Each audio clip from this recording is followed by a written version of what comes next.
What's it really like riding a road bike with massive, fat, wide tyres? Are they slow and draggy, or are they the future of road bikes? I've logged over 500 kilometers on these brand new Pirelli 40mm wide tyres to find out if they're really any good and if they're worth the excitement and the hype they've been generating since they launched a few months ago. So these are the brand new tyres from Pirelli, the Italian company, and range in size from 26 all the way up to a quite staggering 40mm. I can't quite believe we're talking about such wide tyres on a drop bar road bike, but here we are. And there is a lot of excitement around these tyres if the messages on my Instagram are anything to go by, but is that excitement misplaced, or are they actually worth the hype? Well, I'll share my findings in terms of performance, handling, comfort, durability, and general ride quality in this video. Now, when you make the leap from a 28 or a 30 to a 40mm wide tyre, you definitely feel a difference. But the more you ride, the more the kilometres click by, the less you notice it. It's still there, but not as obvious and stark as that first ride.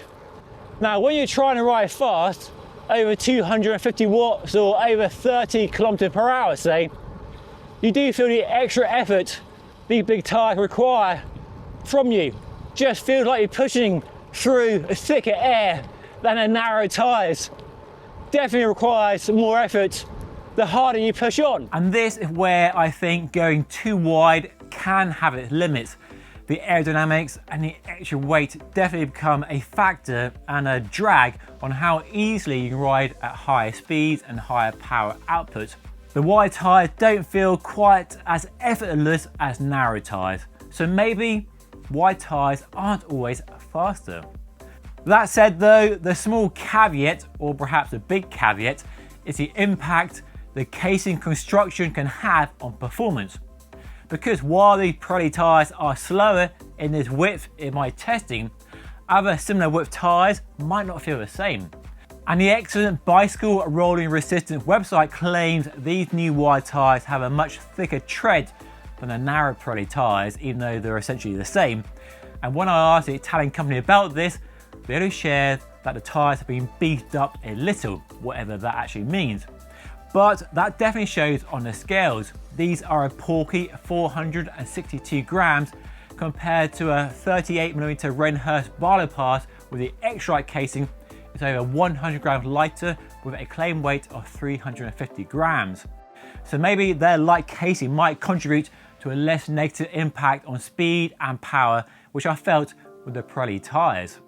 So to wrap up the speed power section of this first impression video, if you're the sort of person who likes to ride fast, flat out all the time, whether solo or in a group, these tyres probably aren't for you. And I do plan to do another comparison with a 35mm wide tyre to see if that's a sweet spot between 30 and 40 in an upcoming video. But knock the speed back a few kilometers, lower the power output, and they feel fantastic. For cruising along at a nice steady speed between 25 and 28 kilometers per hour, they feel amazing. And that leads me to my next discovery of these tyres. Comfort. The comfort these tyres offer, it's just fantastic. And my goodness me, are these tyres cushy over rough roads. They just smother any bumps or cracks in the road so well. They turn even the roughest roads, which there are plenty where I live and down in Devon over the winter when I'm riding down there, into silky smooth tarmac. Just wonderful.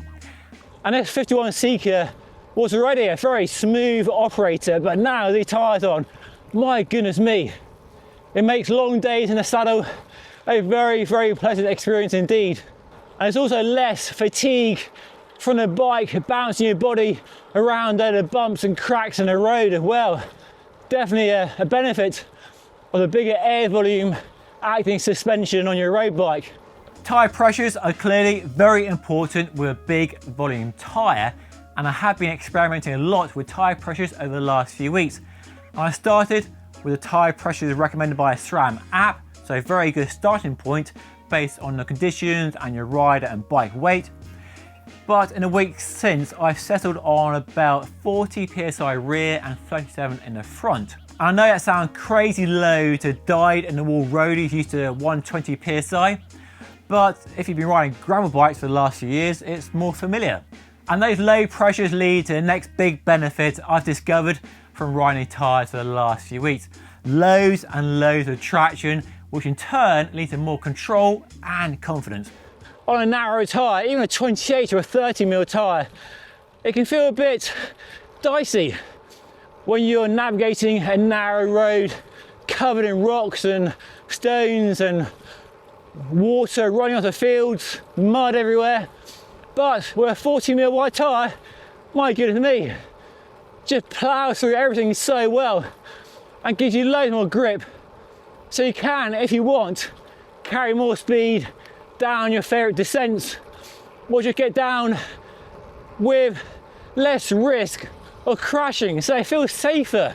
So far my riding of the new tyres has been limited to wet winter roads, but I know in certain parts of the world these could be a good light gravel and dirt road tyre as well. So not just a road tyre, but an off-road tyre. But right here in the UK right now, off-road riding means you need a tractor. It's so wet, it's so muddy and slippery.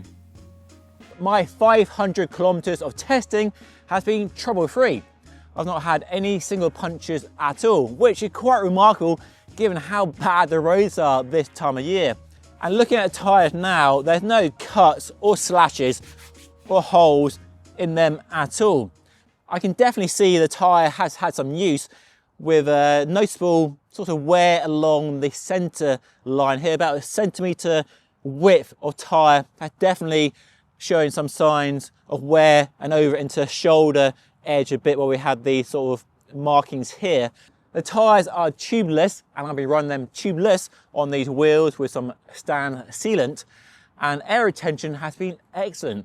They don't need regular topping up with air at all, although I check the tyre pressures every day as a matter of course, but air retention has been excellent. So yeah, all good so far, no concerns around durability or reliability in my first 500 kilometers of testing. Now, of course, you can't just slap on some big fat tyres and not expect some impact on the handling and the geometry of the bike. Now, luckily, the 51 Seeker is one of the few road bikes out there that does accommodate up to a 40mm wide tyre, designed to accommodate from a 28 up to a 40mm wide tyre. And the big change impact on a bike geometry is a fork trail. Trail is a distance the tyre contact patch trails behind the centre line of the steering axis.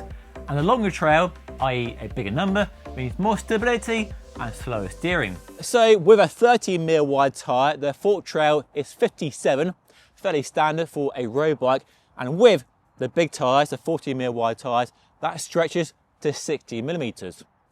And that's definitely something you notice when riding the bike. The way the bike responds to your inputs, the steering, it's a bit slower, it's a bit calmer, which I'd argue is no bad thing. If you go into a bigger tyre, you want the extra control and confidence, and having steering and a bike that responds a bit more leisurely and isn't quite as pointy and edgy as a race bike, I'd argue it's no bad thing. It's definitely not slow and ponderous. It's still a bike that darts into the corners, and it's still a lot of fun to ride and very engaging through swooping bendy roads, but just a bit more laid back and a bit more planted and stable. So my early verdict after riding 500 kilometers is that wide tyres are definitely safer and comfier. And while not slow, they definitely need more effort if you are trying to ride at high speed.